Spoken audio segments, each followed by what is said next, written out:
When we talk about computers, we often hear the word software, but what exactly does it mean? In this video, we're breaking it down in the simplest way possible. Software is the invisible powerhouse that tells your computer what to do. Unlike hardware, which you can physically touch, like the keyboard, screen, or mouse, software is a set of digital instructions that run on your machine.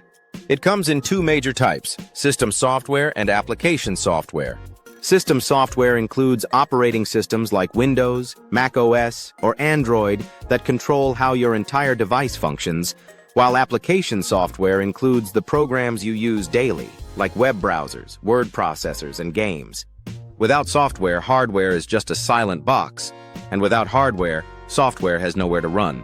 Together, they make modern computing possible.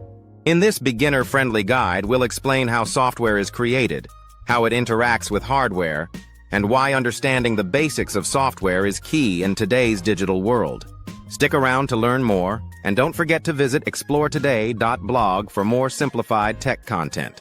If you enjoy this video, make sure to like, comment, and subscribe for more Tech Made Easy.